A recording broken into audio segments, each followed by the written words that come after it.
Dès ma première rencontre avec Patricia, qui remonte à quelques années déjà, j'avais été frappée par son dynamisme et l'énergie avec lesquelles elle s'investit dans les projets qui l'intéressent.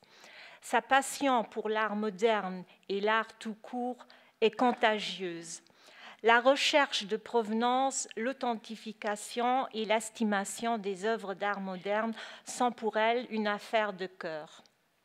Chère Patricia, merci d'avoir accepté notre invitation pour la conférence de ce soir et merci de partager avec nous cette grande aventure et ce travail de détective que constitue la recherche des œuvres de la collection des Mayrisch. J'en suis d'autant plus fière qu'entre-temps, tu fais partie des membres du Cercle des Amis de Colpart et tu nous fais l'honneur de présenter ton travail pour la toute première fois au grand public. Il nous reste à espérer de retrouver dans les mois et les années à venir cette impressionnante collection réunie dans un catalogue.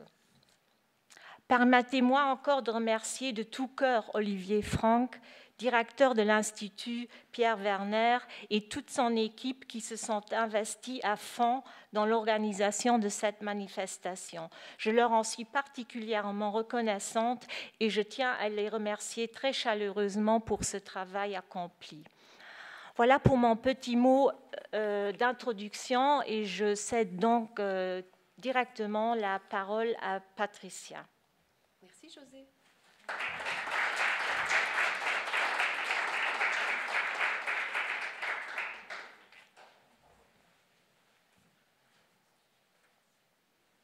Mesdames et messieurs, bonsoir et bienvenue.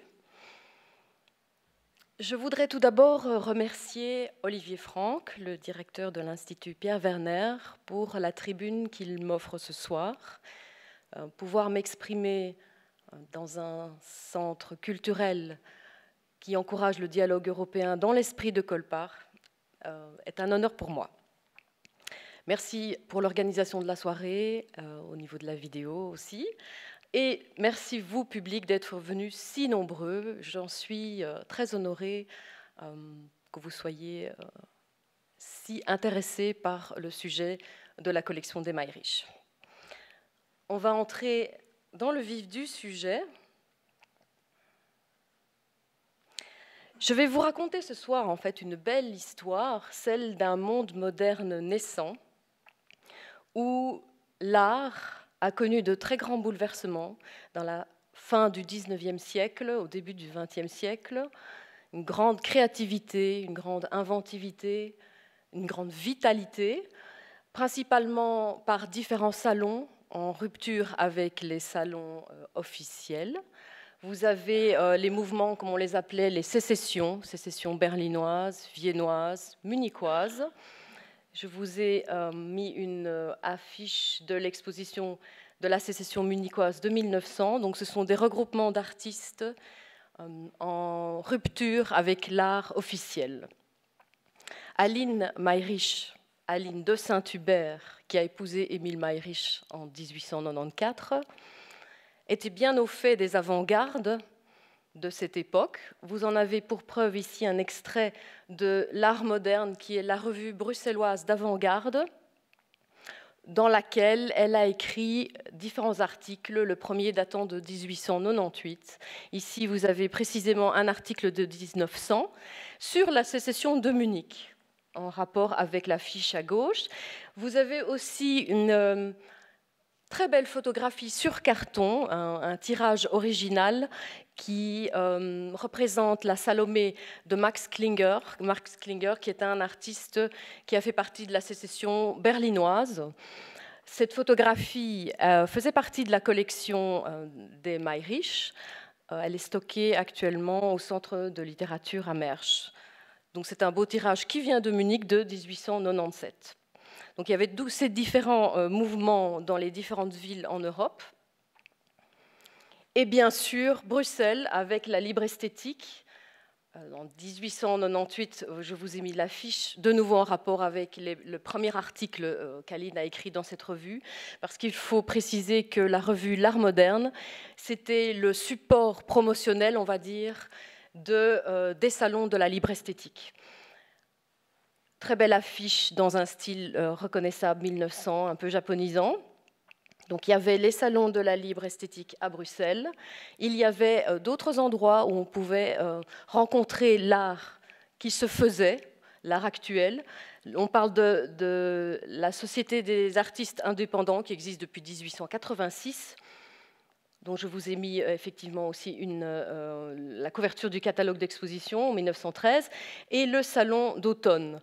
Aline Mayrisch allait à Paris, minimum 2 fois par an en tout cas, en avril pour le salon des indépendants et à l'automne pour le salon d'automne, évidemment.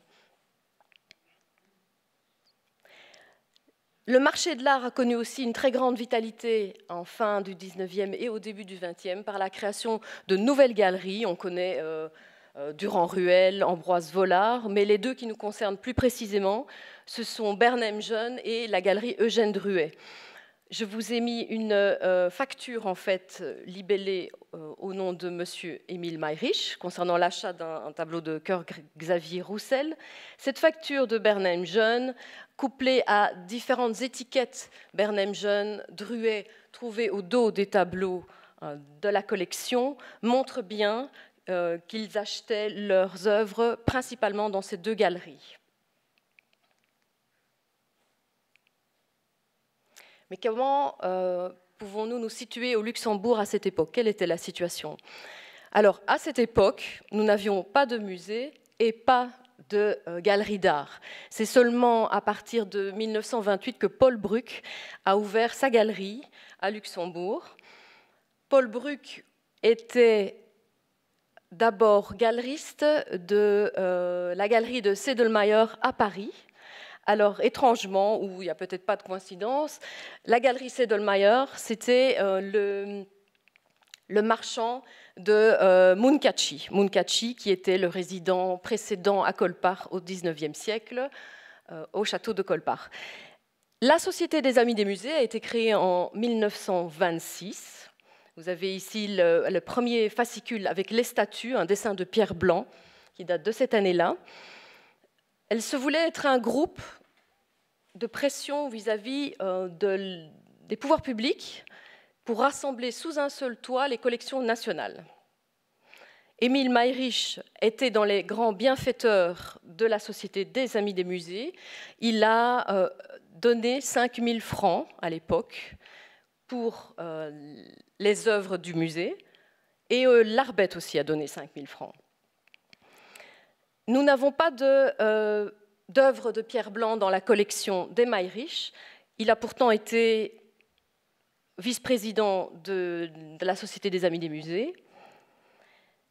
Au niveau des artistes dans le pays, on va dire que les artistes travaillaient essentiellement de manière réaliste et impressionniste, peut-être à l'exception de Dominique Lang, dont vous voyez un tableau ici.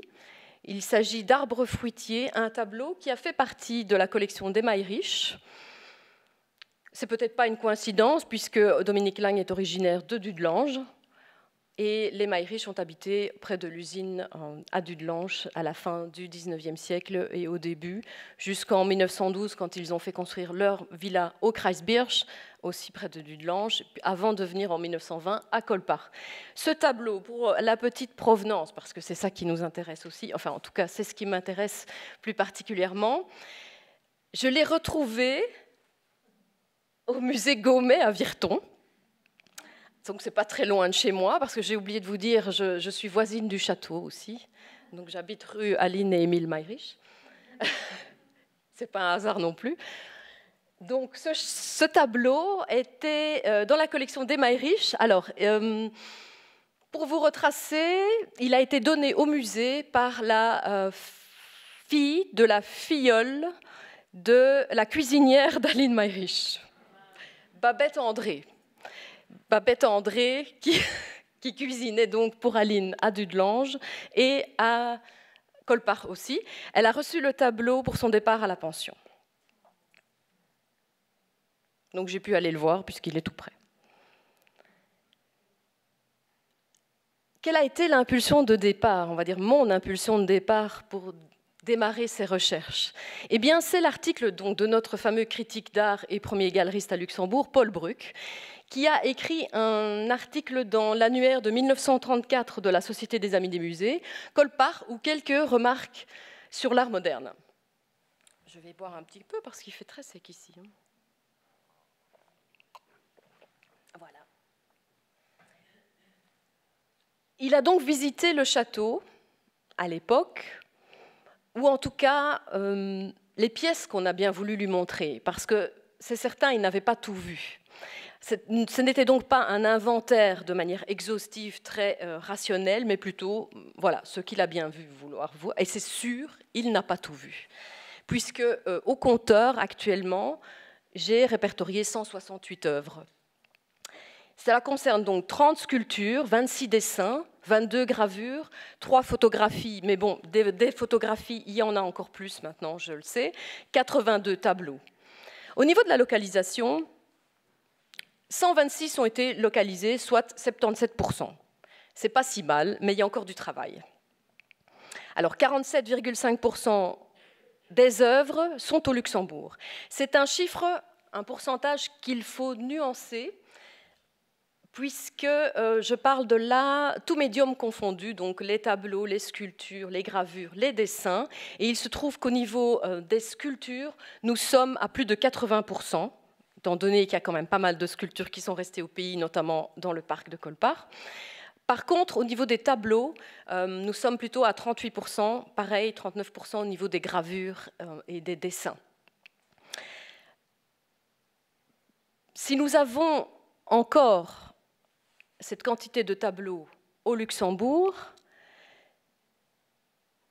c'est parce que Aline Mayrisch, à son décès, a légué une partie de la collection, avec le château et le domaine, à la Croix-Rouge luxembourgeoise. Pourquoi? Parce qu'Aline et Émile faisaient partie des membres fondateurs de la Croix-Rouge en 1914. Elle-même a été vice-présidente au décès de son mari en 1928. Et elle a été présidente aussi de 1933 à son décès 1947. Donc les tableaux sont restés au château, mais pourquoi il y a encore eu autant de tableaux? C'est grâce à sa perspicacité, celle d'Aline, donc parce qu'avant l'invasion des Allemands, déjà donc on était en septembre 1938, elle a trouvé un refuge provisoire au tableau chez son ami en Normandie, Jean Schlumberger. Donc les tableaux ont été ôtés de leur châssis, roulés dans des caisses, envoyés en Normandie. En 1941, ils sont revenus en partie à Paris pour être retriés et une partie est revenue à Luxembourg pour être stockée à la Banque internationale à Luxembourg. L'autre partie a été envoyée à la Messuguière, donc la résidence secondaire d'Aline Mayrisch, dans le sud de la France, à Cabris, donc dans les environs du Lavandou. Après la guerre, donc les tableaux qui étaient à la Messuguière sont restés, ceux qui étaient à la banque sont retournés au château. Et donc, pendant bien 35 ans, du temps de la fondation Émile Mayrisch, ces tableaux sont restés accrochés au château. C'est en 1980, à l'occasion de l'exposition Europalia 1980, que les tableaux ont été transportés à Bruxelles à la Bibliothèque royale et aussi à une seconde exposition après à Luxembourg. Donc, il y avait Joseph-Émile Müller qui était dans l'organisation et on a profité de ce déménagement pour leur offrir un refuge sécurisé au niveau de la conservation et pour pouvoir les partager aussi avec le public, comme c'est toujours le cas aujourd'hui au Musée national d'histoire et d'art. Au niveau de la France, nous avons 47%, donc ça c'est tout médium confondu aussi, et 5,5% se trouvent en Belgique, en Espagne, en Angleterre, aux États-Unis et même à Jérusalem. On va un petit peu parler des sculptures. L'essentiel de la collection, au niveau des sculptures, a été faite à partir de 1920, c'est-à-dire à Colpart, pour agrémenter le parc et le château. Nous avons cependant 3 exceptions. une jeune paysanne de Ricotters.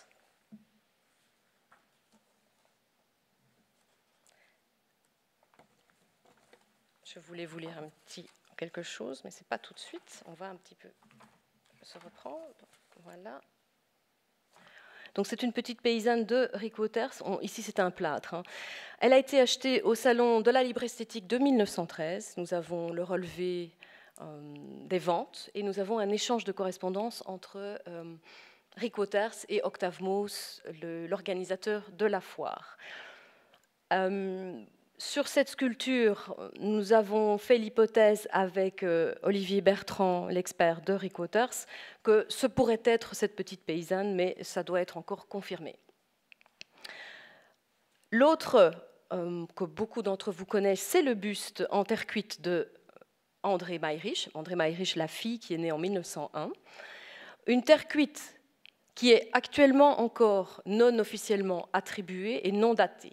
Je fais l'hypothèse qu'il s'agit de Maria Zimmern, qui était en fait une élève de Van Resselberg au niveau sculpture dans son atelier à Paris. Je vous ai mis une petite photo qui est un extrait du portrait de André Mayrisch, peint par Van Resselberg en 1913. On retrouve le même type de robe avec les plis, le même petit col, la même coupe de cheveux. Donc c'est clair, puisque le tableau date de 1913, c'est juste ces années-là où elle était élève chez lui. Ce pourrait donc être cette époque-là, donc quand André a 12 ans. Et ça pourrait vraiment être Maria Zimmern, parce que j'ai comparé avec d'autres sculptures qu'elle a faites, mais bon, voilà, ce n'est pas encore officiel, on va dire. Et puis, notre pomone nationale, bien sûr, qui, contrairement à ce qu'on a pensé pendant longtemps, n'a pas été achetée en 1920, mais a été acquise avant.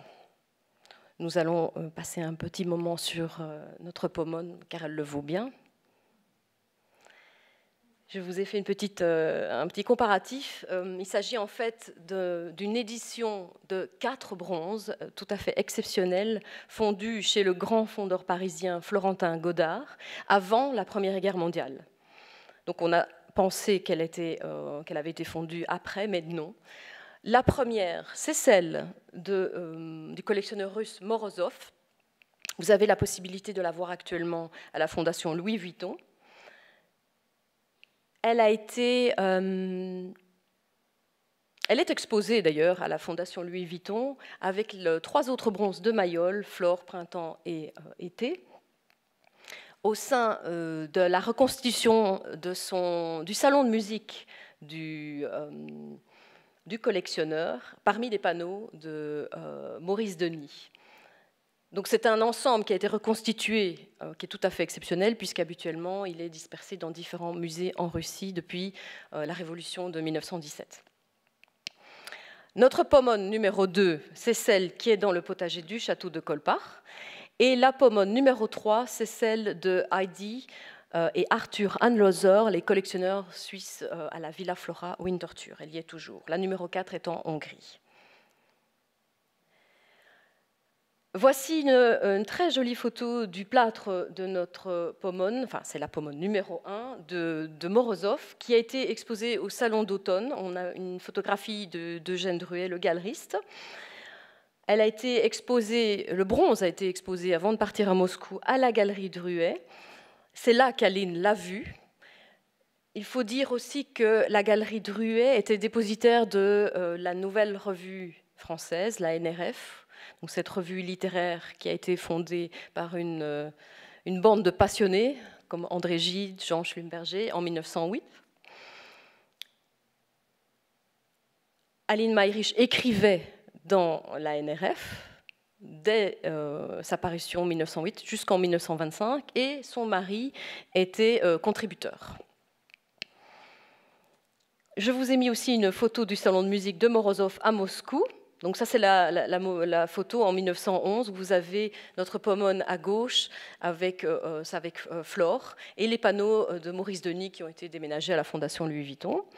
Et nous avons aussi une magnifique lettre de la galerie Druet adressée à Émile Mayrisch qui précise la livraison prochaine de la Pomone. Et donc là, on a la certitude effectivement qu'elle a été livrée à Pâques 1914, donc c'était pour le Kreisbirsch à Dudelange. Cette lettre est exceptionnelle à plus d'un titre parce qu'elle nous confirme aussi le tirage à 4 éditions, ce qui, il y a quelques années, était encore une inconnue. C'est grâce à la collaboration avec Ursule Berger, l'expert de Mayol, ancienne directrice du musée Kolb à Berlin, que nous avons pu avancer sur le sujet.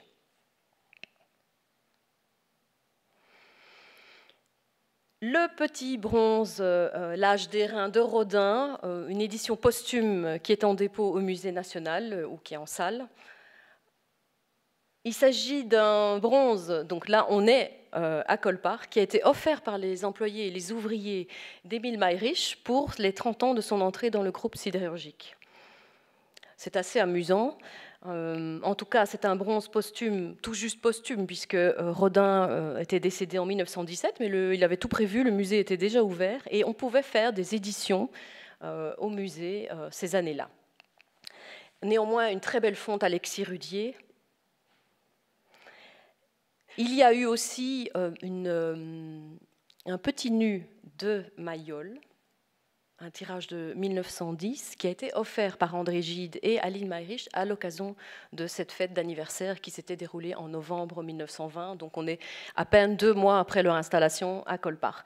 Je fais une hypothèse, celui-ci c'est le petit bronze, il est tout petit, il est comme ça, hein, qui est dans la collection de Catherine Gide. Catherine Gide, qui est donc la fille d'Elisabeth van Rijsselbergh et d'André Gide. Ce pourrait être celui-ci, parce qu'il y a certaines œuvres que André Mayrisch a rendues aussi à Elisabeth van Rijsselbergh et qui auraient pu passer dans la collection, étant donné que, comme c'est André Gide qui avait offert le bronze à Aline, peut-être qu'André l'aurait rendu. En tout cas, c'est une hypothèse de travail qui n'est pas confirmée encore, d'autant plus que Gide a aussi eu 2-3 petits bronzes de Mayol qui sont aussi des petits nus. Donc, avec les experts de Mayol, on est en train d'essayer de dépatouiller tout ça, mais ça s'est nettement éclairci déjà. Alors ici, 2 bronzes exceptionnels tout de même de Van Rijsselbergh, puisque je vous le rappelle, ou je vous le dis en tout cas, que Van Rijsselbergh, c'était principalement un peintre. Il a fait plutôt très peu de bronzes, en fait. Il a fait très peu de sculptures, essentiellement de ses amis, comme Jean Schlumberger, son épouse aussi. Et dans la collection, nous avons 2 bronze, une tête d'André Gide qui a été édité en 5 exemplaires, aussi un pour Van Rijsselbergh, un pour Gide, un pour Schlumberger, un pour Jacques Copeau et un pour les Mayrisch. Vous avez aussi une très jolie photo de Théo au travail en train de sculpter la tête de Gide d'un air très solennel. Et puis vous avez le fameux buste qui se trouve dans le hall. Donc là, nous avons quand même une pièce originale qui se trouve dans le centre de réhabilitation du château de Colpart. Aussi un très beau bronze fonte Druet. Et récemment, j'ai découvert, donc ça fait plusieurs années qu'on sait qu'il est, enfin, il est sur son buste, sur son socle qui a été fait d'origine pour lui. On voit qu'il a été vraiment fait pour. Et récemment, aux archives de l'architecte Perret, j'ai trouvé un plan qui précise que ce socle a été fait spécialement par lui, en fait, pour la sculpture de Van Rijsselbergh. Tous ces gens se connaissaient très très bien, en fait. Bien sûr, notre monumental centaure de 2,80 m qui se trouve dans le parc depuis 1925. Donc ça fera bientôt 100 ans, on va faire un anniversaire. Antoine Bourdelle, donc grand artiste qui au départ était assistant chez Rodin.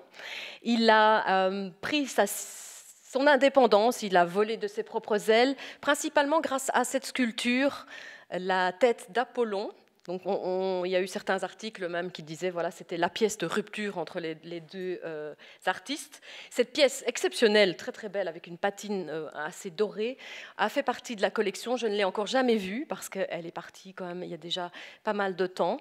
Elle a été acquise en même temps que le Centaure mourant qu'elle a vu au Salon des Tuileries en 1925. Donc là, c'est une photo au Salon des Tuileries. Et nous avons aussi un très bel échange de correspondance que j'ai pu avoir grâce au musée Bourdelle à Paris entre Aline Mayrisch et l'épouse du maître. Parce qu'Aline disait veuillez bien demander au maître, elle s'adressait à son épouse, il discutait à propos de la patine de la pièce. Donc cette pièce est directement arrivée à l'issue de l'exposition dans notre parc. 3 Despiaux aussi ont fait partie de la collection. Charles Despiaux, qui aussi, un temps, a été assistant chez Rodin. Le petit nu assis, printemps, enfin, il fait quand même 70 cm, donc parce qu'il y avait eu des éditions plus petites. Une très belle édition de 3, qui a été montrée chez Eugène Drouet, donc toujours le même galeriste chez qui Aline allait beaucoup. Elle l'a acheté en 25. Et elle a en même temps fait une commande de l'adolescente que vous voyez dans le parc. Donc l'adolescente, c'est grandeur nature, elle fait 1,60 m et quelques. Elle a été apportée dans le parc au mois d'août de 1928. Nous savons qu'à cette occasion, dans le livre d'or qui est conservé au Centre de littérature, que le couple Despiaux est venu au château. Il est venu voir l'adolescente. Et aussi, ce qui est exceptionnel, c'est de voir notre rhodo, le massif de rhododendron qui a aussi presque 100 ans aujourd'hui, puisque grâce à l'arrivée de la sculpture, on peut dater le rhodo aussi, donc ça intéressera peut-être les architectes de jardin, les botanistes. Et donc, cette adolescente, et à cette occasion, donc, Aline a aussi passé la commande du réalisateur, puisque Émile Mayrisch était décédé au mois de mars de cette même année. Malheureusement, elle n'a pas pu en profiter beaucoup, parce qu'après de très longues hésitations, des retours en arrière, des travaux, la pièce a été livrée seulement en 1937. Donc là, on était déjà pratiquement à la veille de la Deuxième Guerre mondiale. Nous avons une belle lettre aussi de Charles Despiaux à Aline Mayrisch qui date du 17 juillet 1928, qui confirme tout ça. C'est exceptionnel parce que Rémi Viennot me l'a envoyé la semaine dernière seulement, donc il m'en a parlé et il ne m'a pas envoyé l'original, sinon je l'aurais tout de suite envoyé au Centre de littérature. Il m'a envoyé une photocopie. Donc voilà, c'est aussi une très belle lettre qui évoque l'histoire de la patine et l'histoire de la livraison. Donc c'est toujours des indices très très intéressants dans les recherches. Georges Kolb, le seul artiste allemand de la collection, elle s'en était presque sentie gênée d'ailleurs, Aline, voulant un petit peu récupérer l'histoire. J'ai vu des échanges où elle disait « Bon, il est grand temps quand même que j'ai un artiste allemand dans la collection ». Il y avait un petit nu qui était sur la bibliothèque, donc qui était sur une cheminée en fait au château, qui 28 cm, voilà, un petit nu comme ça, qui a été livré en 1925. Là aussi, on a des courriers. Et le jeune Somali, qui date de 1928, il a été livré en février, donc un mois, même pas quelques semaines avant le décès d'Émile Mayrisch. Pour l'anecdote, c'est André Gide qui avait choisi le jeune Somali dans l'atelier de Kolb, directement à Berlin, parce qu'en fait, c'est Émile et Pierre Viennot, le futur mari d'André Mayrisch, qui était là pour une réunion du Centre franco-allemand d'information et de documentation, qui souhaitait donc offrir une sculpture et hésitait et avait sollicité l'aide de Gide. Je pense que peu de gens savent, mais il y avait un grand-duc de Pompon aussi, qui est dans la collection, qui a été acheté directement à l'artiste en 1932. Ce volatile s'est retrouvé dans la descendance de Tolstoï. Pourquoi? Parce que Tatiana Tolstoï-Soukotine était une amie d'Aline Mayrisch. Et puis, bon, voilà, il y a toute une histoire encore que je ne vais pas vous détailler. Passons un petit peu au dessin. Donc je vous ai dit qu'il y avait 26 dessins. Nous avons 7 crayonnés d'Henri Edmond Cross. Nous en avons 6 qui sont au musée, en fait. Donc ça, c'est assez intéressant comme ensemble. 6 fusains et pastels de Theo van Rysselbergh. Il y a 5 sanguines aussi de Charles Despio. Les sanguines, dont vous avez un exemplaire ici, étaient très fragiles. Il y en a, moi, j'en ai vu que 2. Donc je ne sais pas si les 3 autres ont été perdues ou détruites. En tout cas, je sais qu'il y avait un problème au niveau du rendu, de la tenue du crayonné sur le papier. Elles ont été offertes en cadeau par Charles Despio avec les commandes de l'adolescente, l'achat du petit du printemps, etc. Nous avons aussi 2 dessins de James Ensor, des coquillages et une marine, un crayonné de danseuse de Gars, une esquisse de portrait de Cœur Xavier Roussel et une esquisse de nu de Georges Kolb. Donc ici, ce sont, je ne vous ai pas dit, donc c'est Van Rysselbergh ici à droite, avec un pastel à droite, tout à droite. Au niveau des gravures, alors ce qui est intéressant, c'est que probablement c'est les gravures qui ont véritablement entamé la collection des Mayrisch, probablement dès la 5e Libre esthétique de 1898, ou en tout cas avec certitude de la 8e en 1901. Nous avons 4 lithographies et 9 eaux-fortes de Van Rysselbergh, et donc les 2 ici qui ont été exposées à la Libre esthétique de 1901. Le port de Fiume, et Émile Verhaeren lisant. Émile Verhaeren, qui était un ami très très proche, le poète belge, des Mayrisch et bien sûr de Van Rysselbergh. Il était le parrain d'Elisabeth Van Rysselbergh. Donc c'est une eau-forte. L'édition des Mayrisch est la numéro 6 sur 20, tandis que celle d'André Gide, c'est la numéro 20. Elle porte une dédicace et vous avez, elle est monogrammée et datée dans la planche en haut à gauche. Je vous ai mis aussi une petite étiquette de Lembré, je vous expliquerai plus tard, une très belle étiquette dans le style 1900. Donc c'est probablement le démarrage de la collection avec les gravures. C'est un médium que Van Rysselbergh appréciait tout particulièrement. Il travaillait directement lui-même pour les lithographies sur la pierre lithographique ou pour les eaux-fortes sur la plaque de métal. Donc il ne sous-traitait pas à un graveur, il gravait lui-même. Sa production, c'est principalement les 10 dernières années du XXe siècle, 1891-1900. Après quelques retirages, mais donc voilà, on sent que c'est vraiment quelque chose de très précoce, et c'est aussi, il y avait un renouveau de la lithographie à cette époque-là, à la fin de siècle.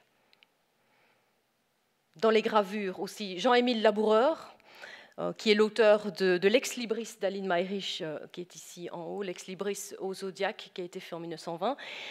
Jean-Émile Laboureur, qui a fait beaucoup de couvertures aussi, de gravures. Il a illustré la Nouvelle Revue française. Donc voilà, c'est dans ce sillage-là, autour d'André Gide, de Schlumberger. Dans la collection, il y a aussi quelques souvenirs de voyages, d'Aline au Japon, par exemple, avec des gravures, des belles gravures japonaises. Et comme je vous ai dit, des photographies procédé Druet. Procédé Druet, parce qu'en fait, Eugène Druet, le galeriste, était photographe avant.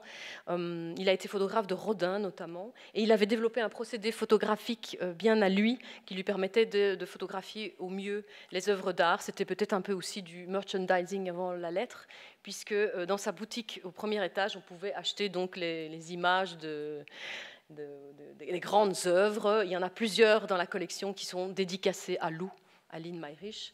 Donc voilà, je pense que voilà, c'était une manière aussi de se documenter, d'avoir un souvenir d'une exposition peut-être, et de ne pas nécessairement acheter le tableau qui est une œuvre unique, bien sûr.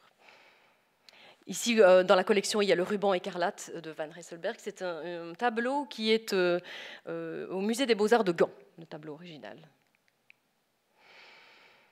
Alors, passons au tableau quand même, parce qu'il y en a 82. Rassurez-vous, je ne sais pas à combien de temps de la conférence je suis, mais on ne va pas du tout passer en revue les 82 tableaux. Je vais vous faire une petite sélection. Je vais retrouver la page dans mes papiers, puisque je vais parfois vous faire quelques petites lectures au niveau de la provenance. Alors, on peut regrouper l'ensemble de ces tableaux, principalement dans deux mouvements artistiques, les nabis et les néo-impressionnistes ou pointillistes ou divisionnistes. Voilà, ça c'est les trois synonymes. Ce sont donc des mouvements qui sont nés dans le dernier quart du XIXe siècle. Tous les artistes-là certains sont devenus des amis, mais ils sont tous liés à l'entourage d'André Gide et ou de Van Rysselbergh, bien sûr. Donc, dans les nabis, donc, vous avez Édouard Vuillard, nous en avons 4, Cœur-Xavier Roussel 4, Pierre Bonnard 4, Maurice Denis 3. C'est assez équilibré. Les néo-impressionnistes ou divisionnistes, quand même 23 Van Rysselbergh, 4 Paul Signac, 4 Cross. Et puis les fauves. Il y a une timide insertion de la collection dans les fauves. J'ai mis entre guillemets, vous avez remarqué, parce que voilà, ce sont des artistes qui ont été qualifiés de fauves à une certaine époque, mais les tableaux qui sont dans la collection des Mayrisch n'ont rien de fauve. Donc vous avez un Louis Valta, puisqu'il s'agit d'une...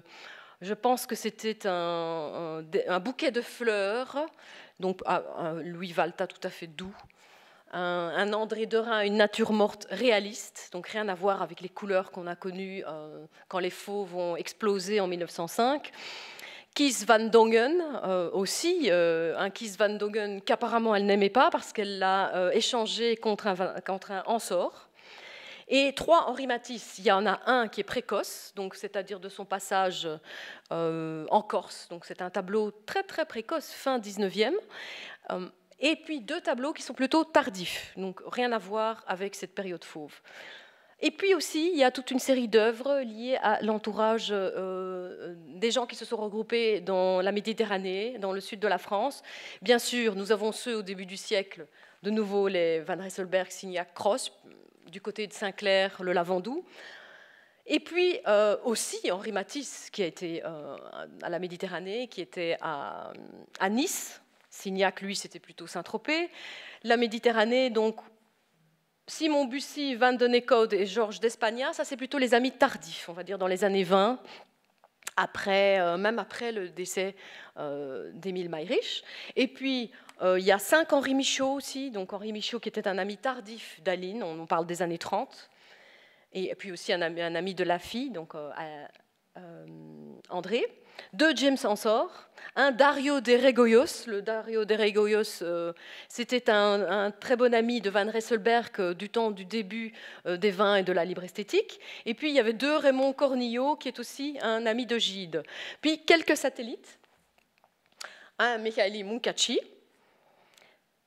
Ce n'est pas tellement étonnant, puisqu'il était le propriétaire du château avant les Mayrisch. Un tableau de Dominique Lang, ça nous l'avons vu, et un Johann Barthold Jonkins, c'est le tableau le plus ancien de la collection puisqu'il date de 1868. On va dire qu'au niveau de l'achat des tableaux, avant la Première Guerre mondiale, les jeux étaient faits. C'est-à-dire que la grande période faste des achats, on va dire, c'est plutôt la libre esthétique à partir de 1901, 1903, 1904, il y a 1908, 10, et là, je dirais juste avant la Première Guerre mondiale, les plus beaux chefs-d'œuvre étaient dans la collection, sauf évidemment ceux que Émile Mayrisch a rachetés à Maria Van Rysselbergh au décès d'Émile Mayrisch, là, de Van Rysselbergh, là on parle de 1926. J'ai oublié de vous dire quelque chose, je vous dis les orientations, les motivations. Mais oui, quelles étaient les motivations pour collectionner en fait?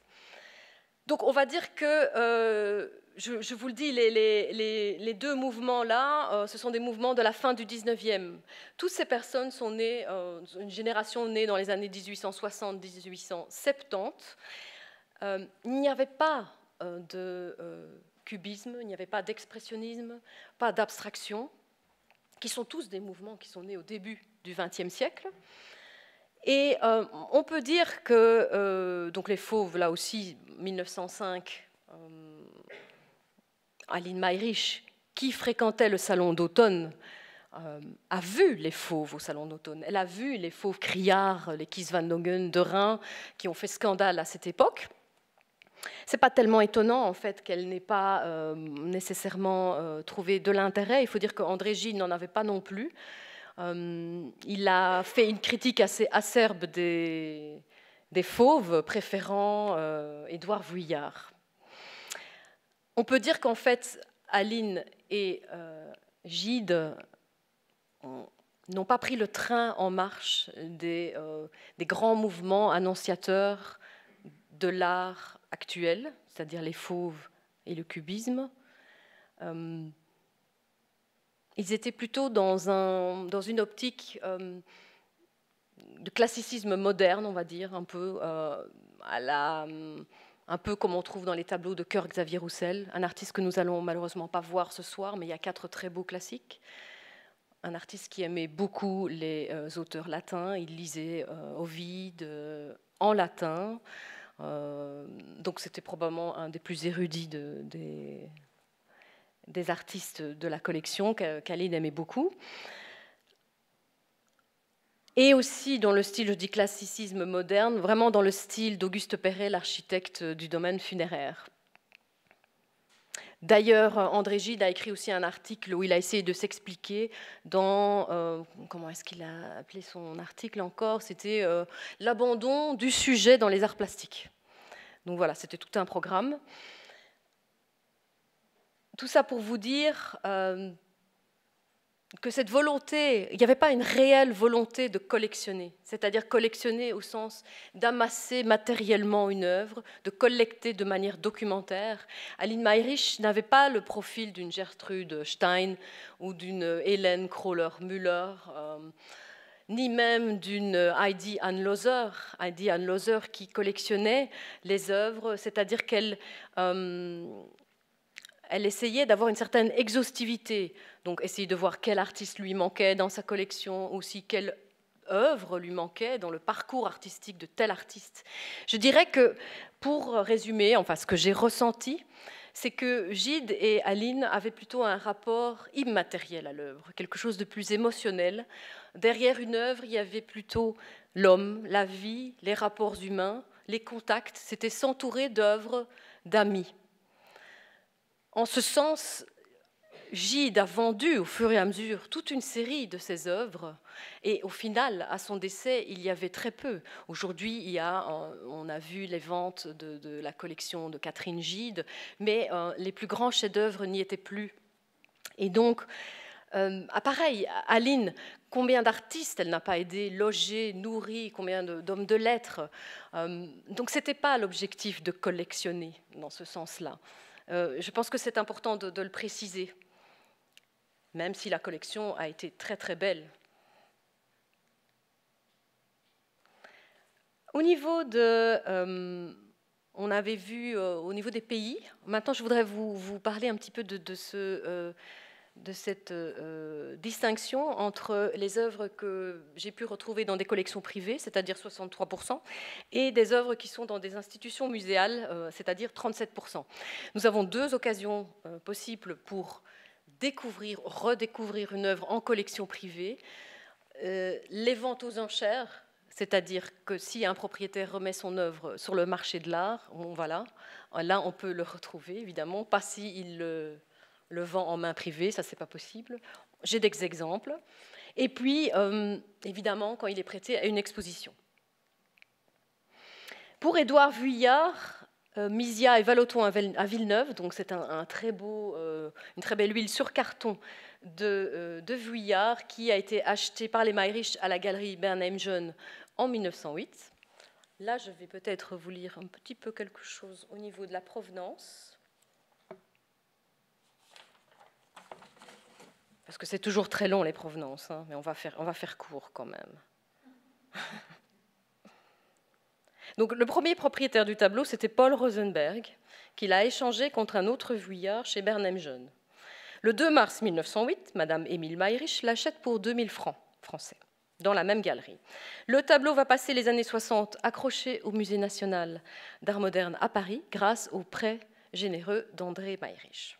Le tableau va finalement être vendu au marchand new-yorkais Wildenstein en 1972, qui va le vendre à William Kelly Simpson à New York en 1979. C'est intéressant parce que c'est un collectionneur qui va aussi acquérir des œuvres d'André Gide quand il va s'en séparer. Un collectionneur aussi, donc, Anne William Simpson, qui l'a vendu en 2017 chez Christie's à New York.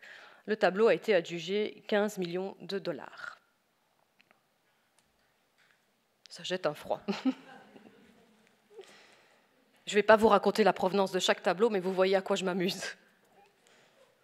Donc ici, c'est intéressant, je vous dis en 2 mots quand même, nous avons Misia et Thaddée Nathanson. Thaddée Nathanson qu'on voit, on voit juste sa main et sa pipe. Thaddée Nathanson, je vous le signale, je le souligne parce que c'est une personne très importante. C'était le cofondateur de la Revue Blanche, une revue littéraire et artistique plutôt avant-gardiste et anarchique, on va dire, à l'époque, qui a beaucoup défendu les nabis. On parle des années 1890 jusqu'au début, tout début du XXe siècle. Et derrière, c'est Félix Vallotton, donc Misia et Vallotton. Félix Vallotton, qui est ce peintre suisse, qui était le conseiller artistique du couple suisse, Eddie et Arthur Anloser, dont je vous ai parlé. Il a aussi ouvert une succursale Bernheim Jeune à Lausanne. C'est un petit peu ce qui nous différencie le Luxembourg de la Suisse, je dirais, c'est qu'à l'époque, c'est vrai qu'il y avait ce petit noyau de collectionneurs à Winterthur, mais il y avait aussi quand même une succursale d'une galerie parisienne qui s'est installée en Suisse. Aline Mayrisch a acheté aussi à Lausanne, en fait. Vous voyez une très jolie photo de Vuillard, où nous voyons Thaddée Nathanson dans son salon. On voit cette analogie avec le papier peint, les cadrages en fait, de Vuillard. On voit qu'il est photographe au niveau de la prise de vue, l'originalité de cette prise de vue.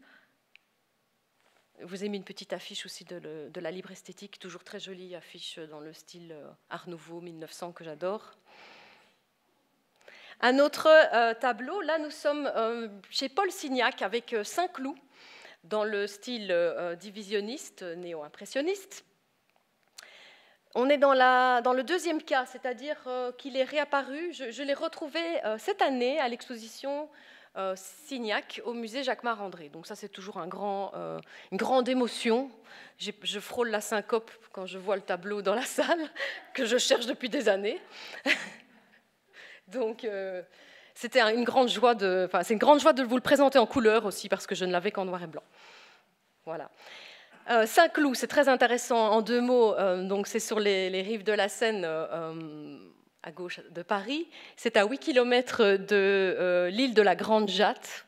Cette île, sujet du grand tableau, un dimanche après-midi à la Grande Jatte de Seurat, qui était en fait le mentor de Signac.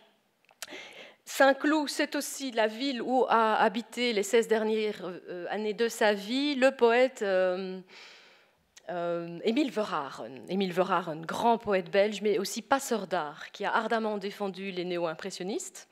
Il avait un cabinet de travail où beaucoup de ses amis venaient, Van Rysselbergh, Gide et bien sûr Signac.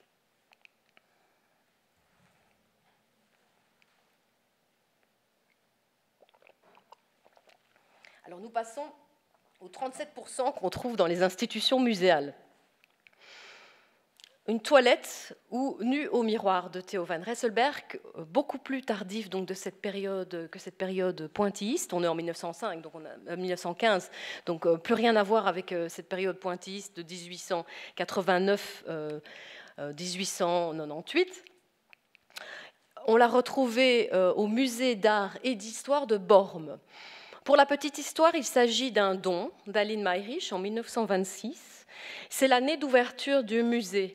Il se trouve que c'est Charles-Emmanuel Bénézit, donc le fils de l'auteur du dictionnaire Le Bénézit bien connu, qui a créé ce musée, ou plutôt en fait qui a organisé une première exposition en rassemblant des œuvres de ses amis pour commencer à constituer une collection municipale. Et c'est à cette occasion, peut-être parce que c'est l'année aussi de la mort de Van Rysselbergh et qu'il n'a pas pu participer en prêtant un tableau, qu'Aline a donné ce tableau. Il faut dire que la maison des Mayrisch dans le sud de la France, la Malbouisson, était en fait à royalement, je crois, 500 mètres du futur musée, en fait. Donc, il n'existait pas encore. Mais, donc, voilà, de nouveau, on est dans ce petit coin près du Lavandou.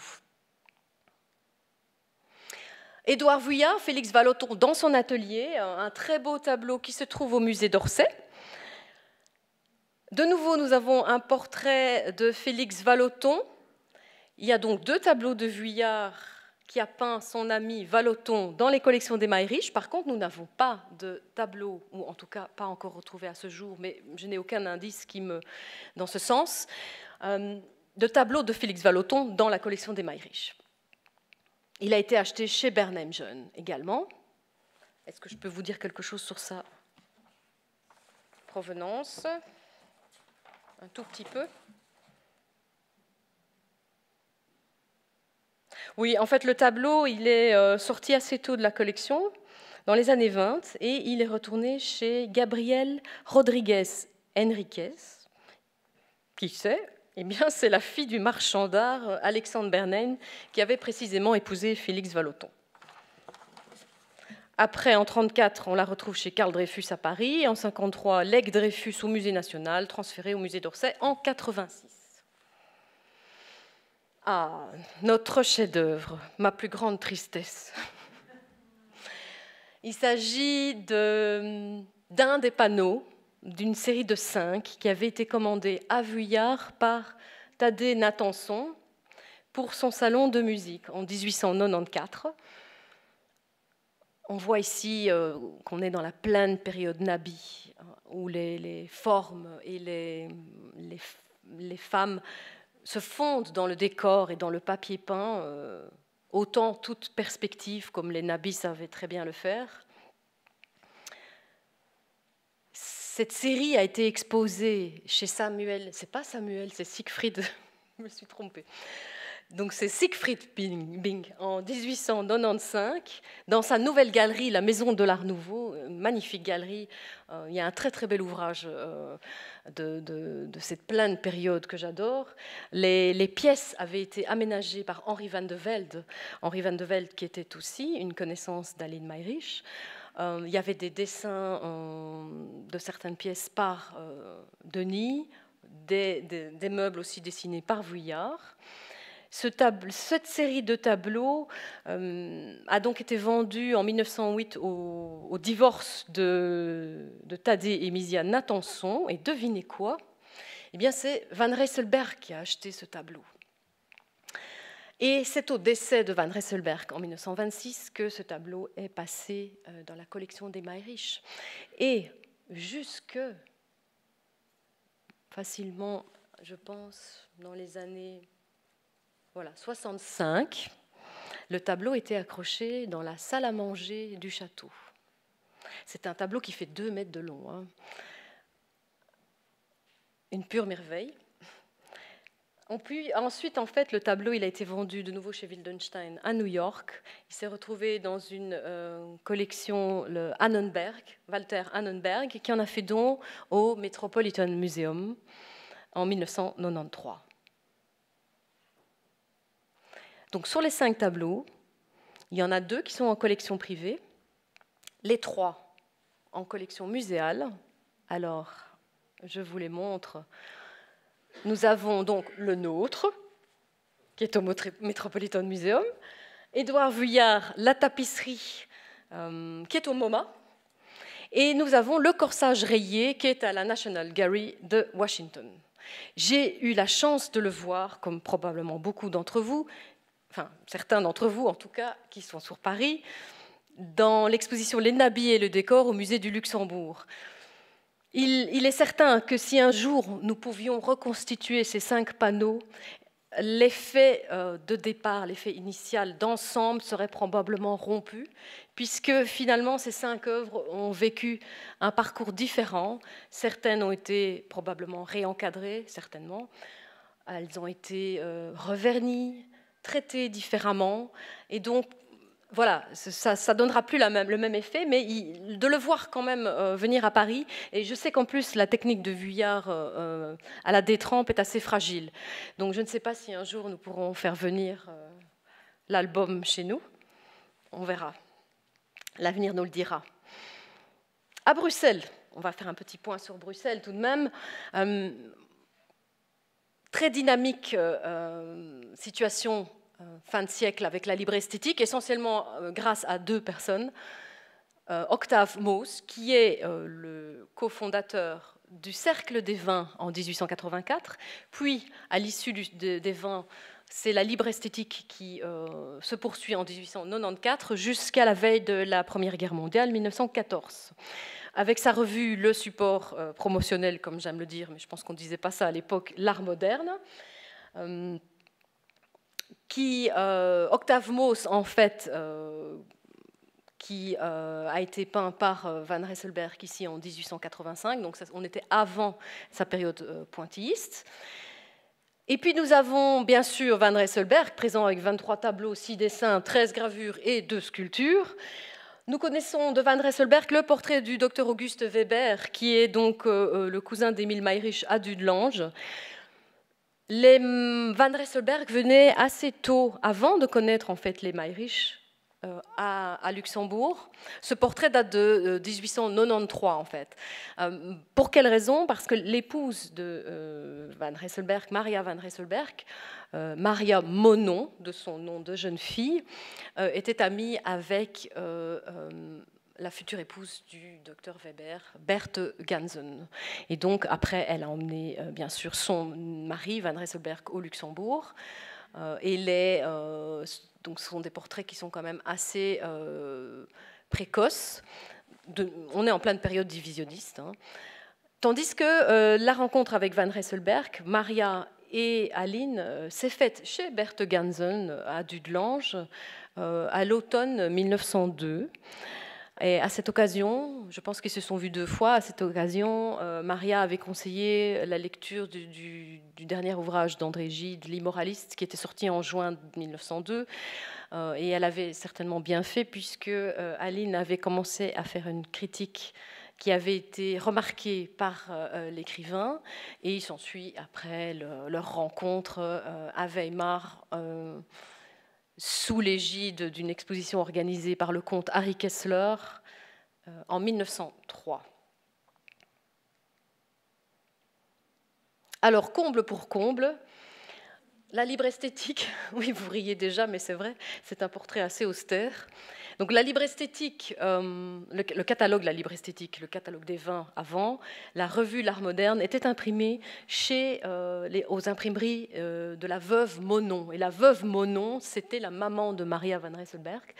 Elle a imprimé aussi beaucoup de gravures de Van Rysselberghe. Vous voyez ici, impression veuve Monon, Bruxelles.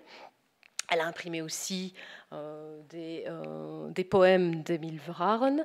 Je vous ai mis en illustration une page publicitaire de l'art moderne où nous voyons ici donc lembré, encadrement et estampe. Vous vous rappelez la petite étiquette, donc c'est exactement la même, qui encadrait la plupart des gravures de Van Rysselberghe, et aussi, quand même, j'ai retrouvé cette étiquette sur plusieurs dos de tableaux. Et puis, l'expert, le libraire Edmond Demand, qui est l'éditeur des poèmes de Émile Verhaeren, des gravures de Van Rysselberghe, une personne très importante qu'on retrouvera aussi dans le sud de la France.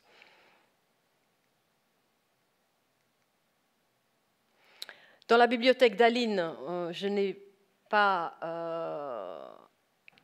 peux pas manquer de vous montrer ces 3 beaux ouvrages d'Émile Verhaeren qui ont été édités chez Demand et qui ont été ornementés par Van Rysselberghe. C'est les registres de la bibliothèque d'Aline Mayrisch, ces registres qui sont au Centre de littérature, qui attestent de la présence de ces beaux ouvrages.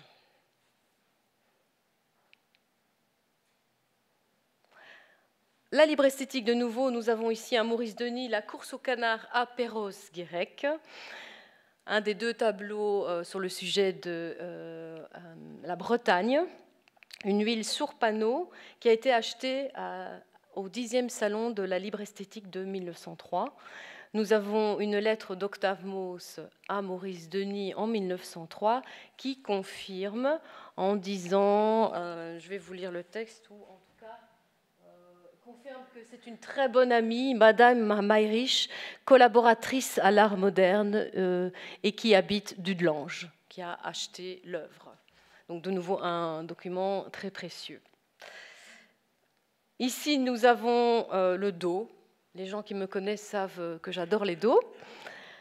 Ici, c'est un très beau dos parqueté où nous avons de belles étiquettes. Je vous ai fait un gros plan un cachet à la cire de Félix Mommen. Parquetage de tableaux, rentoilage et parquetage de tableaux. Les ateliers Mommen avaient aussi des ateliers en fait où les visiteurs pouvaient travailler, les artistes, des écrivains aussi, Émile Verhaeren, pouvaient travailler chez lui.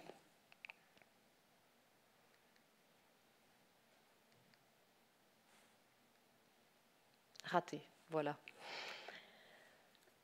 Dans la recherche de provenance, les pièces à conviction très importantes sont les courriers. Encore un exemple de lettre qui appuie le fait que Aline Mayrisch était bonne cliente. Aline et Émile Mayrisch étaient bons clients à la galerie de Bernheim-Jeune.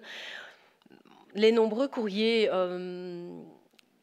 échangés avec Félix Fénéon, qui est en fait l'ancien critique d'art de la Revue Blanche, qui a ouvert après une galerie sous l'égide de Bernheim-Jeune, en fait, qui avait ouvert une galerie plus orientée vers les artistes modernes, les artistes qui se faisaient, parce que Bernheim était plutôt à l'époque sur les impressionnistes. Donc une galerie très dynamique, Félix Fénéon étant un excellent vendeur, il a signé de très bons contrats avec Cross en 1906, Signac, Matisse, Mayol, tous des artistes qui sont dans la collection des Mayrisch. Et donc, cette lettre, qui date de 1919, parle d'une vieille convention qui vous est favorable et qui m'est agréable. Je vous soumets les prix réduits. Et donc, en fait, ça fait référence aussi à une autre lettre de novembre 1906, c'est-à-dire un mois, en fait, après l'ouverture de la galerie en 1906, où Félix Fénéon dit « Madame, par qui a commencé ma vie de marchand ou ma vie commerçante ». Voilà. En fait, on comprend par cette lettre qu'elle était parmi les premières clientes, les toutes premières clientes. Zut. Voilà. Encore chez Bernheim-Jeune,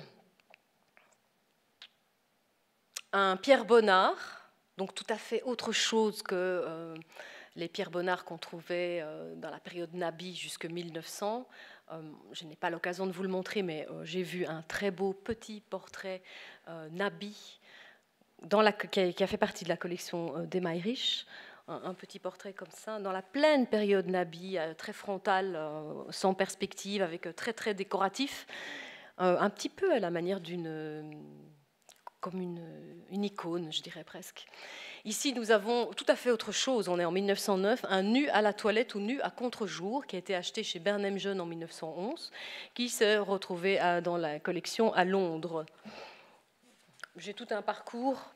Peut-être que je ne vais pas vous le lire, ça dépend du temps que j'ai, mais je préfère vous lire quelque chose de beaucoup plus truculent. Le tableau, donc c'est le tableau qui est à gauche en fait. Il est en noir et blanc, je n'ai pas de représentation couleur. Avant de quitter le Luxembourg, il a tout de même été exposé à l'exposition de 1937 au Palais municipal, qui est la peinture française contemporaine de Manet à nos jours, une exposition à laquelle Aline avait participé et où elle avait prêté quand même pas mal de tableaux. Donc ça, c'est toujours très intéressant dans la recherche de provenance de pouvoir remettre la main sur un catalogue ancien où des œuvres ont été prêtées, si on veut bien, enfin, si les titres correspondent, parce que ça, c'est pas toujours le cas. Je vous ai mis à côté, à titre comparatif, pour vous montrer aussi, comme la collection de Heidi et Arthur Anloser, même si elles n'avaient pas les mêmes motivations, était relativement semblable au niveau des artistes. Nous avons un Pierre Bonnard nu à la toque, qui a aussi été acheté chez Bernheim-Jeune et qui se trouve encore à la Villa Flora à Winterthur. Je vous le montre aussi parce que ce tableau est revenu au Luxembourg en 1995 dans le cadre de l'exposition Lux Calme et Volupté, au Casino Luxembourg pour l'année culturelle, la première année culturelle en 1995. Donc ça, c'est quand même très sympa comme anecdote. Je vous ai mis une petite photographie de Pierre Bonnard, Marthe debout au soleil, parce que c'est principalement, il avait aussi un petit pocket Kodak, vous voyez, comme le Nabi Vuillard, il aimait aussi bien prendre des photos. C'était souvent Marthe, sa modèle, mais c'était plutôt le modèle dans la tête, comme il disait. Donc en fait, il faisait plutôt des photos pour après se souvenir, faisait des carnets, des petits croquis. Donc c'était pas sur le vif, comme beaucoup d'artistes le faisaient plutôt. Alors pourquoi je vous ai aussi... oui, je vous l'ai dit, donc c'était à propos de luxe, calme et volupté, mais je voulais vous lire en fait un petit passage du journal d'André Gide, qui est plutôt truculent, qui a un rapport plus ou moins proche avec les tableaux, puisqu'il parle d'un nu à la toilette de Bonnard, qui a donc fait partie de la collection d'André Gide. Donc je vous lis, il est à la vente de Kessler le 16 mai 1908, donc c'est le collectionneur allemand, le comte Harry Kessler, qui a vendu une partie de sa collection. Entre nous, il était aussi le mécène de Mayol. Hein. Donc c'est une personne qui était quand même importante. Au niveau proportion des tableaux, c'est assez comparable. Il y avait une collection de plus ou moins 150 pièces. Alors, je vous lis ce passage. Ce soir, rue Drouot, pour la vente Kessler, dirigée par Druet. Présente, Madame Denis, qui assiste à l'ascension de son mari. Les prix ont quadruplé depuis 3 ans. Je m'assieds près de Fénéon, nous causons, et bientôt notre conversation me distrait de la vente. Je perds de vue jusqu'au tableau, et voici pourquoi je n'irai plus à ces ventes. On met aux enchères un Bonnard, assez mal fichu, mais savoureux. C'est une femme nue à sa toilette, que j'ai déjà vue je ne sais où. Il monte assez péniblement à 450, 55, 60. Tout à coup, j'entends une voix crier « 600 » et je reste stupéfait, car celui qui vient de crier cela, c'est moi-même. Du regard autour de moi, j'implore une surenchère, car je n'ai nulle envie de ce tableau, mais rien. Je me sens devenir cramoisie et commence à suer à grosses gouttes. Voilà, je voulais juste vous lire ce passage. Ça n'a rien à voir, si un petit peu quand même, mais c'est trop drôle et c'est aussi pour vous avertir de faire attention à cette frénésie qui pourrait vous prendre en vente publique. Voilà. Alors on va un petit peu voyager. Est-ce qu'Olivier, ça va au niveau du temps ?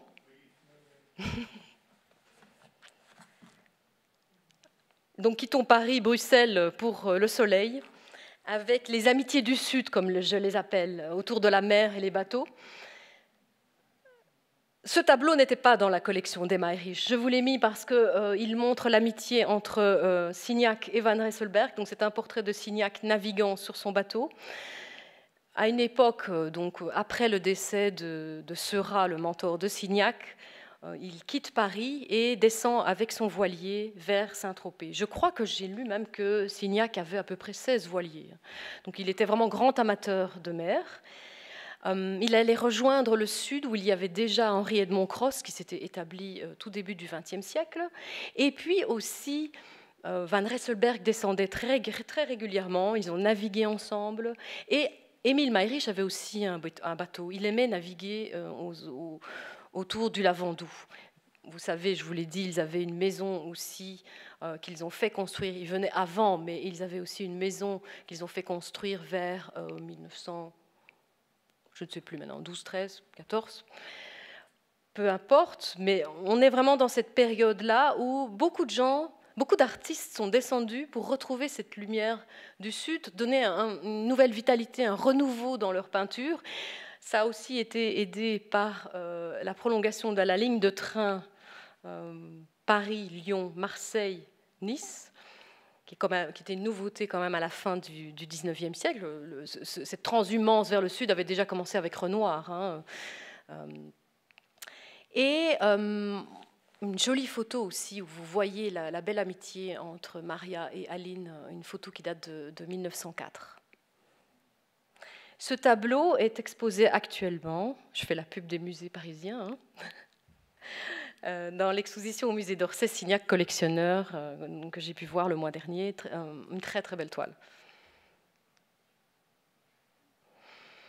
Signac avait beaucoup de succès à l'époque, et donc après ses succès à Paris, Berlin, Bruxelles, il a commencé, il s'est installé donc à Saint-Tropez, et il a commencé un voyage dans différents ports européens. Il s'est arrêté à Venise, il a fait un voyage en 1904 et puis en 1908. Je vous montre une belle aquarelle. J'ai choisi une aquarelle exprès parce qu'on connaît beaucoup les huiles pointillistes ou avec les grandes huiles célèbres de Signac. Par contre, on connaît un peu moins ces aquarelles. C'est une aquarelle donc, qui était dans la collection et qui rend bien, je trouve, cette lumière, cette technique pointilliste qui rend bien cette lumière, ces effets d'atmosphère du soleil sur l'eau. Et elle avait été achetée par Emil Mayrisch à l'exposition Signac à la galerie de Ruet. Donc, comme ces artistes étaient en contrat dans ces galeries, en général, quand ils partaient en voyage faire une série de peintures, ils revenaient et souvent, comme Maurice Denis, il y a Voyage d'Italie. Donc, ces œuvres sont exposées au retour de leur séjour. Les aquarelles étaient surtout utilisées comme études. Donc, comme documentation. Et c'est une manière de travailler à l'eau que Signac appréciait tout particulièrement parce que ça demande spontanéité, rapidité, ça ne permet pas les repentirs. Et cependant, ces tableaux, ces petites aquarelles sur carton, en général, sur papier, étaient quand même vendus comme des œuvres à part entière, même si c'était des études.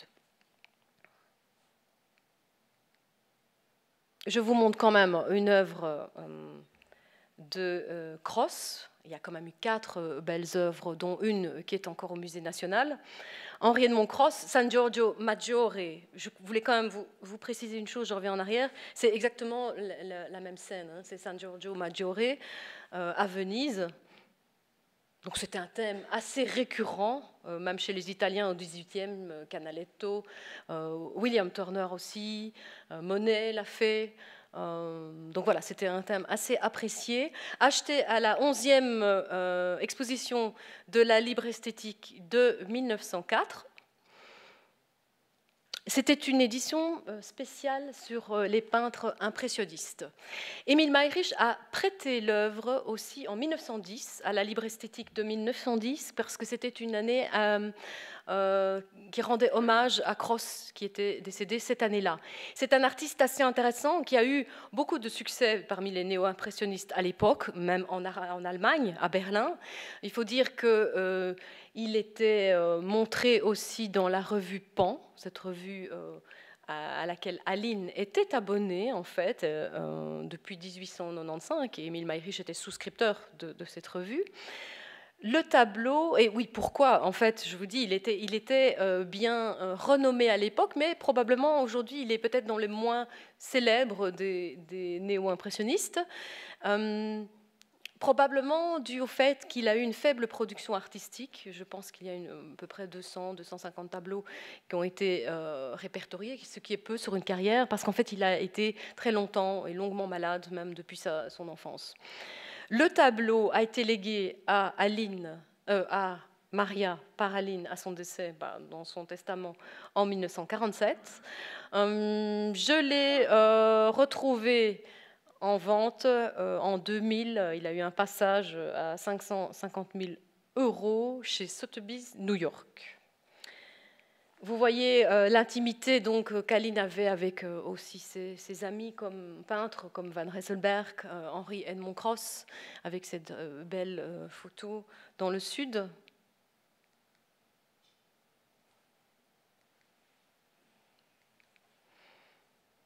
Alors ici, ce sont des amitiés un petit peu plus tardives. Donc je vous disais, on parle de Simon Bussy, qui est représenté par 5 œuvres dans la collection, principalement acheté dans les expositions de chez Druet entre 1925 et 1938.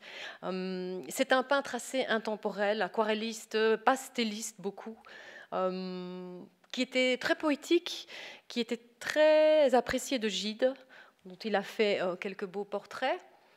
Ici, nous avons un oiseau, un macaque. Je crois dans la collection, il y avait un serpent, un lion aussi. Enfin, toute la faune et la flore y est passée. Donc, des fleurs exotiques. Quand on lit les catalogues de Druet, il y avait mais vraiment de tout, pour tout le monde.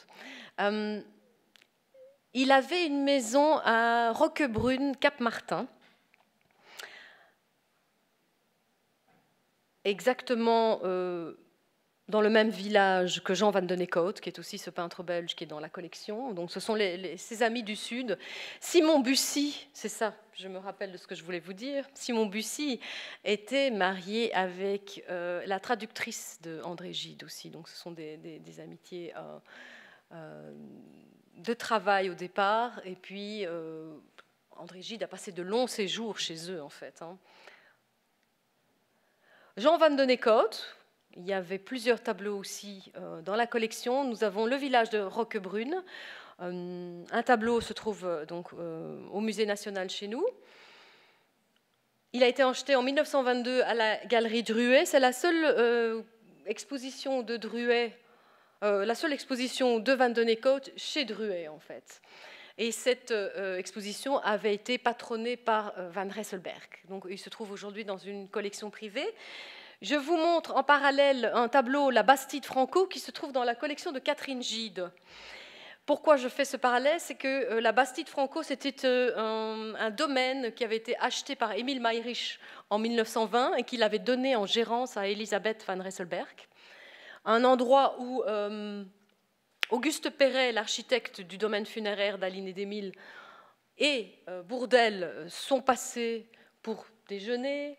Beaucoup de gens se sont retrouvés à cette époque dans cette maison. Donc c'est vraiment un parallèle intéressant, je trouve, avec au niveau collection, connexion, on va dire.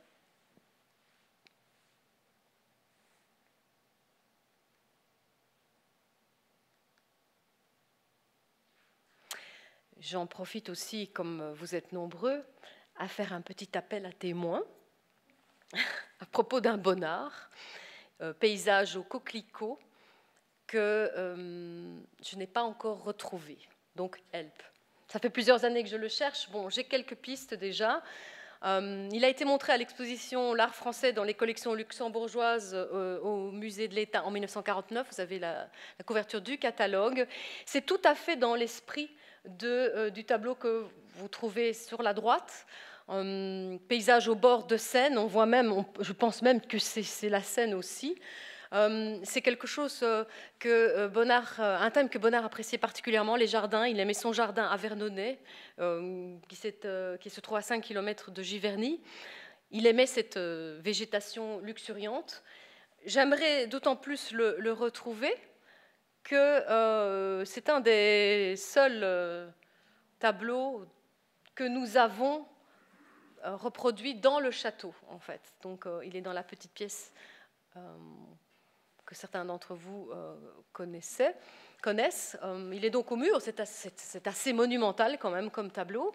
Je vous ai fait un parallèle avec, à la même époque, des tableaux semblables de Bonnard chez les Anne-Lozer dans la Villa Flora.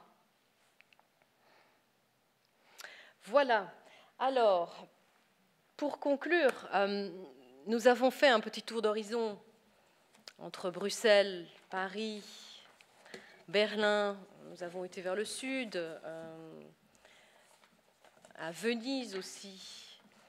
Bien sûr, donc vous avez pu remarquer que la recherche de provenance, c'est beaucoup de passion. C'est aussi beaucoup de belles rencontres avec des experts, des spécialistes.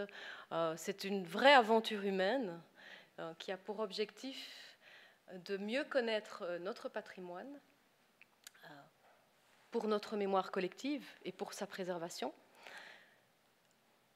Je dirais donc qu'après avoir épluché les archives, les catalogues d'exposition où il n'y a pratiquement jamais de reproduction, où on cite un tableau qui a changé de nom entre-temps, après avoir vu quantité de dos de tableaux, bien sûr, vous avez vu les 77%, ce n'est pas fini. Mais bon, pardon Olivier. Mais voilà, j'en profite pour dire qu'effectivement, l'occasion était trop belle à l'invitation d'Olivier de pouvoir venir vous parler, même si les recherches ne sont pas encore terminées. J'aimerais, donc il y avait des pistes qui ont été ouvertes. Maria Zimmern, ce buste en terre cuite, dont j'aimerais avoir confirmation. J'ai besoin aussi de beaucoup avancer sur les provenances des tableaux de Ensor. Ça, c'est mon plus grand souhait, donc ma prochaine étape. Mais comme je vous dis, j'ai travaillé ces dernières années de manière plutôt ponctuelle, plutôt par objectif. Donc, c'est-à-dire que si j'avais l'occasion d'écrire un article sur un artiste, voilà, je travaillais plusieurs semaines sur cet artiste-là. Donc, d'un bloc, j'avançais sur un artiste. Puis, une autre période, je me dis, je vais travailler sur tel autre artiste. Je vais sortir un article prochainement sur les Maurice Denis. Je n'ai pas parlé du tout des Matisse, parce qu'effectivement, j'ai déjà écrit un article sur les Matisse. Donc, si vous voulez avoir plus de détails, je vous renvoie à cet article. Et je dirais qu'après tout ce parcours et ce qui va suivre, l'objectif, l'issue que je souhaiterais, c'est de pouvoir rassembler à nouveau une partie de cette collection au sein d'une exposition à envergure internationale, comme il se doit, puisqu'il s'agirait de faire venir des tableaux en collection privée, des tableaux qui sont dans des institutions muséales, comme le musée d'Orsay, parce que je pense que c'est le rôle des grands musées que de faire circuler le patrimoine de l'humanité. Et je pense que d'offrir au grand public ce retour à la constitution d'une de nos plus belles collections et de revenir à la genèse de la constitution de ces mouvements d'art qui ont fait l'art actuel serait une formidable occasion. Et je pense que c'est ce que l'art peut nous offrir de mieux. Alors je voudrais passer à quelques remerciements. Je vais les faire dans le désordre, sans ordre particulier plutôt. Je voudrais remercier Jacques et Charles Reinhardt, qui sont les fils de Michel Reinhardt, l'ancien secrétaire d'Émile Mayrisch, qui nous ont quittés trop tôt. Je voudrais remercier la Croix-Rouge luxembourgeoise pour leur intérêt dans mes recherches et leur soutien, en particulier Michel Simonis qui est ici présent, Roland Hoff, l'ancien directeur de la Croix-Rouge, qui m'a aussi apporté des renseignements précieux de ses témoignages d'époque, Jean-Philippe Schmitt du centre de réhabilitation du château de Colpart, toujours là pour un coup de main, et qui m'a quand même donné le pied à l'étrier, je dirais, au début, en me parlant de son intérêt pour ce qui s'était passé au château, quand je suis arrivée en tant que nouvelle habitante du village. Romain Gaspard, je voudrais le remercier, qui est mon voisin historien et photographe. Je voudrais remercier Elisabeth Koltz, du service des sites et monuments nationaux, qui... pour son soutien et son aide à la cause des Mayrisch. Bien sûr, les amis du cercle des amis de Colpart, Charles Bartel, Germaine, José, toujours là aussi pour m'aider quand j'ai besoin d'une information complémentaire. Je pense que tous ensemble, on va pouvoir arriver à faire quelque chose de bien complet, parce que je pense que nous avons chacun nos points de prédilection. Je voudrais aussi remercier le Centre de littérature, Ludivine et Nicole, bien sûr, qui m'ont toujours beaucoup bien aidée. Et pas mal d'experts que j'ai pu rencontrer, des spécialistes, Olivier Bertrand, Ronald Feldkamp, Elisabeth Lebon, qui est la spécialiste de Charles Despiau, qui a écrit sa thèse de doctorat et le catalogue raisonné. Antoinette Lenormand, conservatrice honoraire des sculptures au musée d'Orsay. Isabelle Kahn, conservatrice honoraire des peintures au musée d'Orsay. Marie-Claire Rodriguez et Fabienne Stahl du musée Maurice Denis, qui a fait le déplacement de Paris pour venir me voir. Merci beaucoup. Je suis très honorée. Je vais venir au musée tout prochainement. Et bien sûr, mon compagnon Mathieu et notre fils Thomas, pour leur soutien perpétuel à la cause des Mayrisch. Thomas est désolé pour tous les week-ends, pour tous les loisirs familiaux volés dans nos week-ends.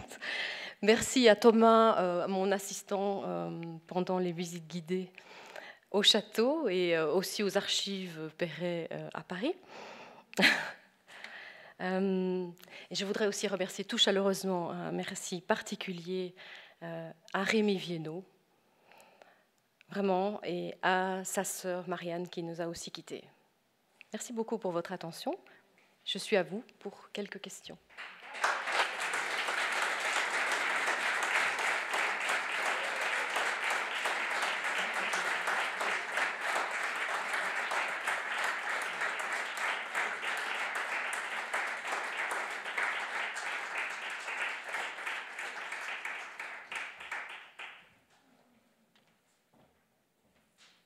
Merci Patricia. Est-ce qu'il y a des questions par rapport à ce que Patricia vient de nous dire? Oui, voilà, je crois que... Oui, madame? Je ne sais pas si on a un micro. La première rangée, voilà. Oui. Merci. Oui, j'avais une question par rapport à la collection et par rapport au choix. C'est vrai qu'on a vu que c'est la collection d'Aline Mayrisch, beaucoup. Est-ce qu'Émile, vous avez des traces justement d'échanges, de discussions, d'œuvres pour lesquelles il n'était peut-être pas d'accord ou de préférence de l'un, de l'autre, des choix clivants? Je ne sais pas. C'est une question piège peut-être. Non, pas du tout. D'ailleurs, on a vu qu'il y a certaines lettres qui sont adressées à Émile Mayrisch, mais bon, il y a pas mal de factures aussi où il est écrit « Madame Émile Mayrisch ». Donc, bien sûr, Émile Mayrisch allait à Paris aussi pour son travail, mais c'est le volet, je dirais, culture, rencontre avec les artistes, le monde artistique, culturel de l'époque, c'était plutôt Aline. Émile Mayrisch faisait confiance notamment à André Gide pour le choix du jeune Somali de Kolb. Donc je crois qu'il faisait beaucoup confiance à son épouse. J'ai le sentiment, mais je n'ai pas de preuves concrètes, qu'il s'accordait avec ses choix. Voilà. Je pense que c'est deux personnes qui étaient extrêmement complémentaires, chacun dans leur domaine, et très professionnelles.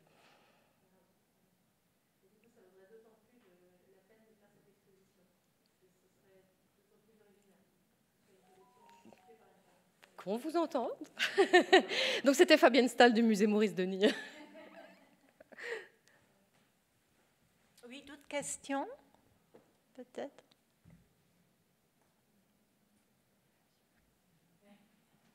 Non,